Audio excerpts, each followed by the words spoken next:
everyone's well. So I'm back with a spicy video today, guys.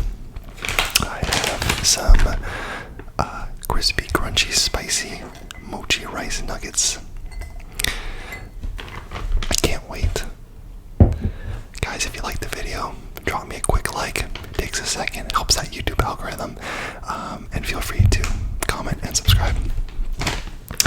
And without further ado, let's get started because I'm excited to give these guys a shot. So there's a lot of spicy stuff in here. So this is what we're looking at. A little spicy nugget guy. Alright guys, I can already tell these are going to be very, very crunchy.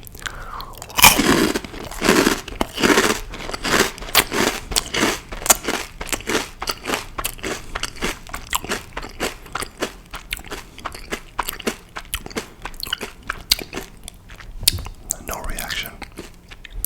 None. Look at this face. Look at this face. No reaction, guys, on the first bite. So, and just so it's well known,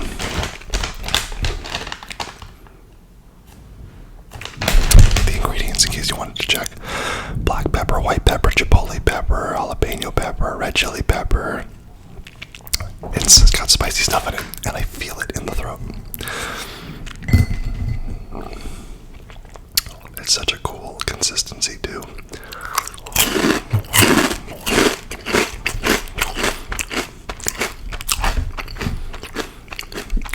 It has a very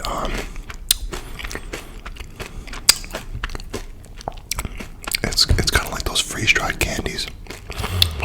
It almost looks like they air popped it or whatever. That's a double right there. Look at that, guys. We're gonna save that. I don't want to go too crazy. Alright, it's seasoned very nicely. It's very flavorful.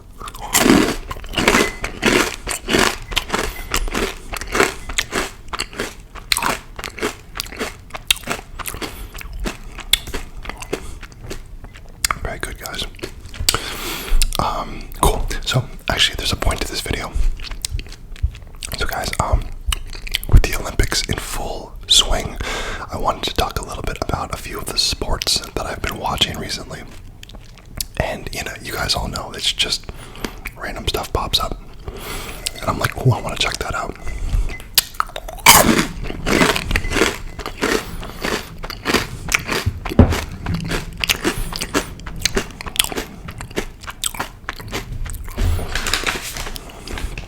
Look at these guys, man. This poor guy. They're on fire. It's interesting. They don't. Careful not to touch my eyes. They don't burn on the way in, but my throat is on fire, and then my belly, I'm starting to feel it. So we're gonna talk about 3 different sports. The first one is water polo.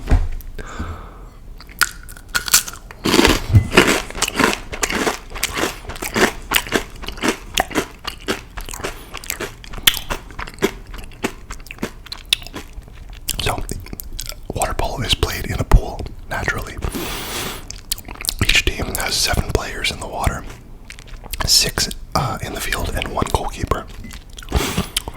The objective to score as many goals as possible by throwing the ball in the opponent's net.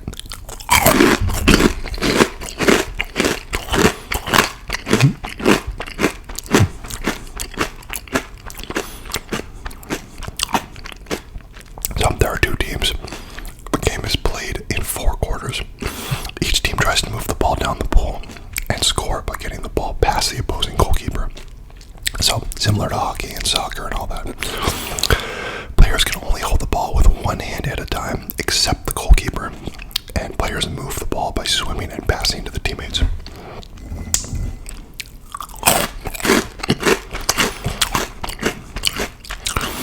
Water polo is physically demanding, and players use a combination of swimming and tactics to maintain possession and defend.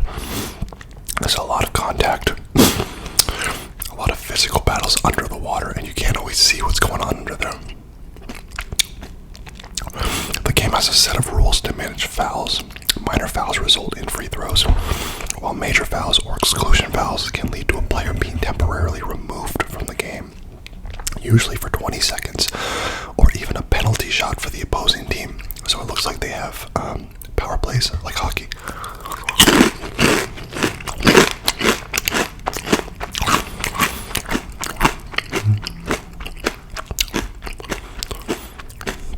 So here's some basic rules.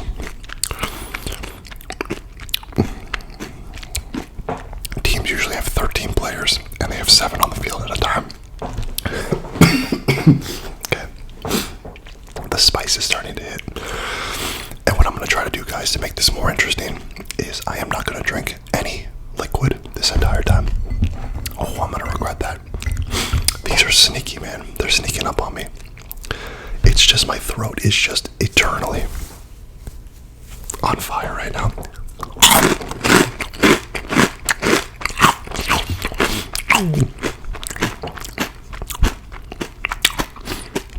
It's going to get harder and harder for me to just talk through this because I'm in pain.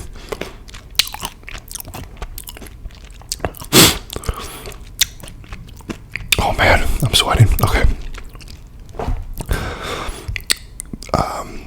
Each quarter lasts 8 minutes.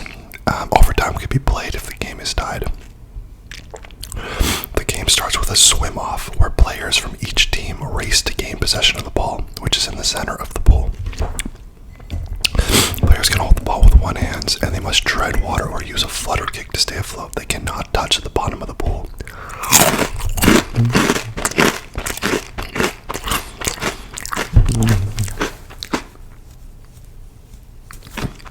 Now I'm afraid that I touched my eye with the spice. That's bugging me. Alright. Minor fouls include holding, pushing, or pulling an opponent, which is a free throw for the opposing team. Major fouls, just like attacking from behind or rough play, result in the offending player being excluded from the game for 20 seconds. Penalty fouls lead to a penalty shot 5 meters away. The goalkeeper can use both hands and is allowed to touch the ball anywhere in a 5-meter area.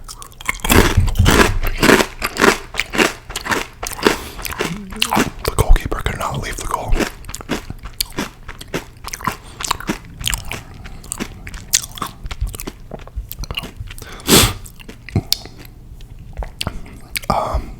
Tips for beginners: learn to tread water, improve your swimming skills, understand positioning, practice ball handling, and stay physically fit. That is a good piece of advice. Stay physically fit.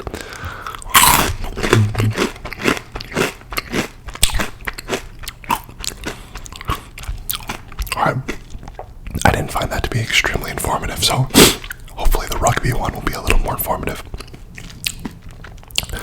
Rugby is a team sport that involves carrying, passing, and kicking an oval-shaped ball to score points by touching it down in the opponent's goal area or kicking it between the goalposts.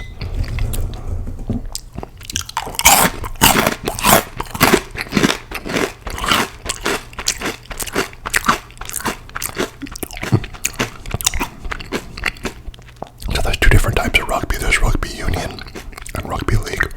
Rugby union has 15 players on each side. Rugby league, 13. So, starting play. Kickoff. The game begins with a kickoff from the center of the field. The receiving team tries to advance the ball. The ball can be passed sideways or backwards, but not forward. Forward passes result in a scrum to the opposing team. The ball can be kicked forward, and players can chase and recover it. I have seen that. I always wondered what that was. They would just be running and they just kick it.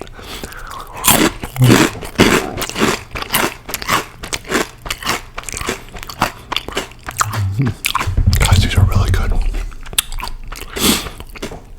They're not super spicy, but I also have, I think, a medium spice tolerance. I know people who think pepper is spicy, so spice is relative. So don't take my word for it. But I am someone who handles, I usually get medium spice if I go to like a sushi restaurant. With medium, it's usually 1 through 5. Medium's like 3. So it's spicy. Once you get to 4 or 5. It's bad. So this is, I think, good for someone who's in that 3, maybe knocking on 4 range. But they're really, really good.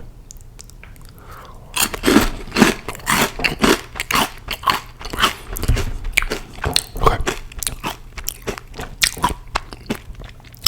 Players can tackle opponents to stop their progress, but tackles must be below the shoulders. It's funny, these get stuck in your teeth, and then it's like burning my teeth. Oh man, like my gums are like on fire. After a tackle, the ball must be released, and players must roll away from the tackle area to allow play to continue. Scrums, they're used to restart play after minor infractions. 8 forwards from each team bind together, and the ball is thrown into the scrum by the team that did not cause the stoppage. The objective is to get the ball. Rucks and mauls. Ruck formed. Ruck. It sounds like Scooby-Doo saying the F word. Oh, ruck.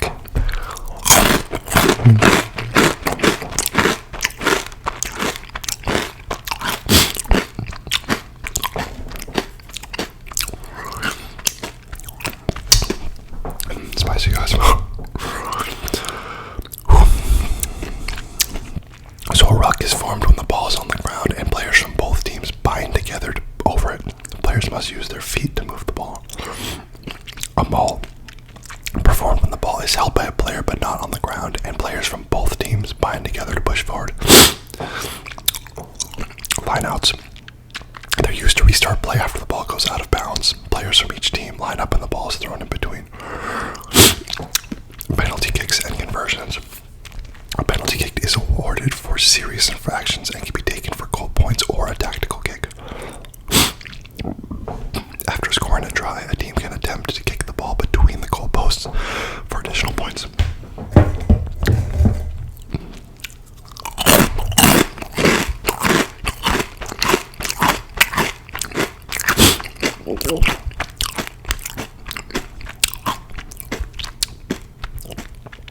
Game structure.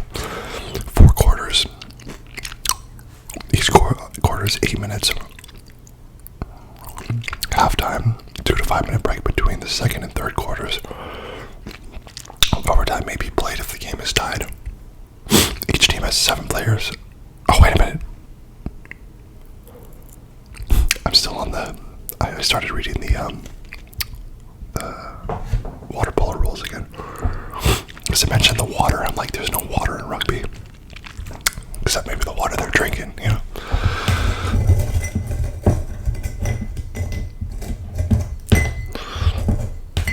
Oh, it's hard to get in that class there. Probably should show you guys what I'm doing. Trying my best to get that bad boy in there. Oh yeah, look at that. These are really good.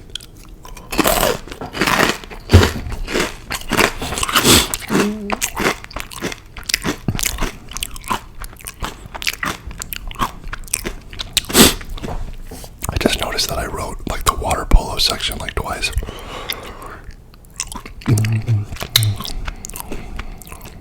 Wait a minute, where am I? Okay, game structure. So games are 80 minutes divided into 2 halves for rugby. Halftime is a 10-minute break in between the halves. The union is 15 players per team. The league is 13 players. Teams can make substitutions, and there are rules about that.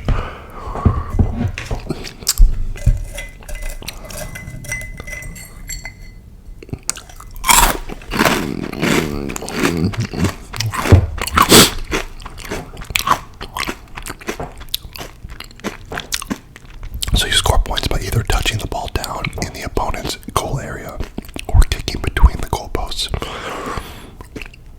You can pass the ball sideways or backwards, but not forward, and the ball can be kicked forward. Then we talked a little bit about tackling. Scrums, lineouts, penalty kicks. Yeah, we talked about that. So a try is 5 points in the union, 4 points in the league. 2 points, both are 2-point conversion. Penalty kick are 2 points in the league, 3 points in the union, and drop goals are 3 points in the union, 1 point in the league. Very confusing.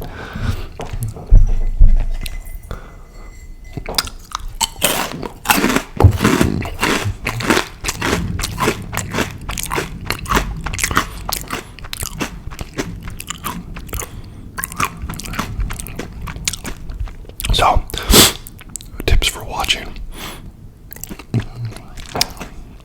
Forwards focus on scrums, rucks, and mauls. In rugby union, this includes props, locks, and back rows. In rugby league, this includes props and second rows. Guys, I'm heating up here with this, with these crackers. Oh my god. The backs focus on attacking plays and tactical kicks. It includes scrum halves, fly halves, centers, wings, and fullbacks. Understand key moments. Set pieces. The scrums and lineouts are crucial for regaining and maintaining possession. Penalty kicks often are decisive in close matches, so watch how teams use penalties strategically. Rugby is fast-paced with continuous action. Pay attention to how teams transition between attack and defense, and appreciate the strategy involved in each play.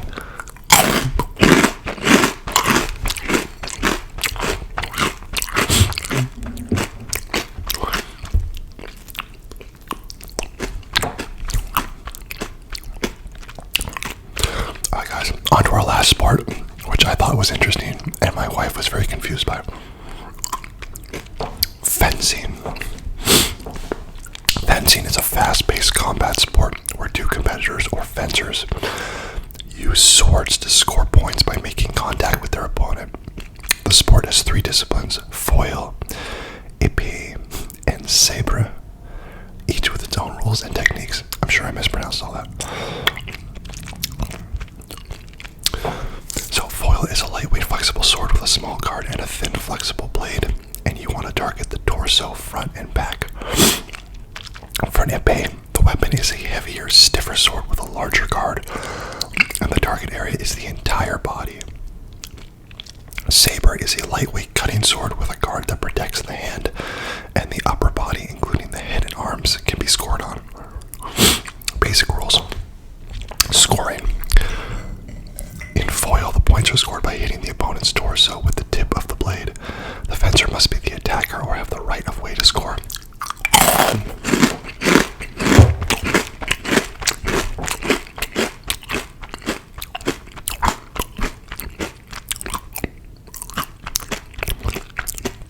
In épée, the points are scored by hitting any part of the body of the blade. And in sabre, points are scored by hitting the opponent's upper body with either the edge or tip of the blade. Right of way. Foil and sabre determines who has the priority to score. The fencer who initiates the attack or the one who is defending correctly gets the right of way. Touche. A valid hit that scores a point. In foil and sabre, only one fencer can score a point per action if both fencers hit simultaneously. Defenses and actions. Parry. Blocking or deflecting the opponent's attack. Riposte. A counterattack made with a successful parry. Attack and counterattack. Various offensive techniques, including thrusts and cuts. Matches typically go 3 rounds for 3 minutes. The fencer with the most points at the end wins.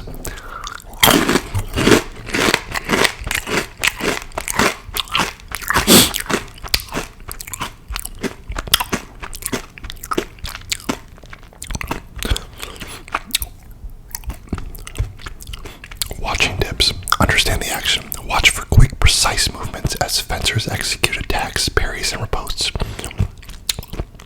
Focus on scoring. Look for touches that are registered by the electronic scoring system. In foil and sabre, watch for the right of way to see who scores. Observe technique. Notice the fencer's technique, including their footwork, balance, and how they use their weapon. Follow the match. Keep track of the score and understand how fencers gain points. Matches are often dynamic with rapid changes in momentum. Appreciate strategy. Fencing involves strategic decisions, including when to attack or defend and how to manage the timing of actions.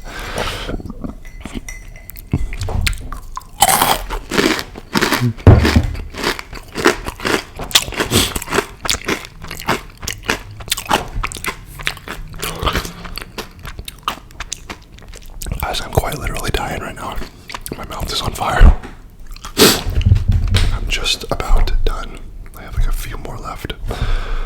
So, we're gonna finish these up while I try not to explode.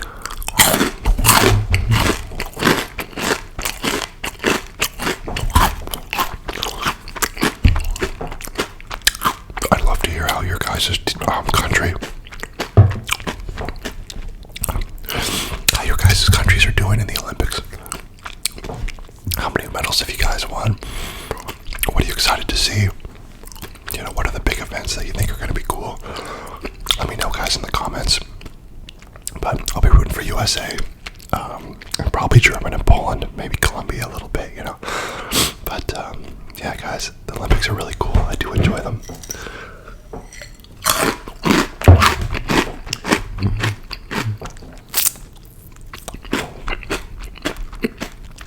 As a sports guy, I just love watching sports, whatever they are.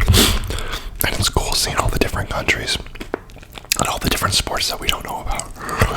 So, guys, I hope you enjoyed. I hope you enjoyed this video. My mouth is on fire. I need to drink so much milk. But mission successful. We ate the whole thing with no water.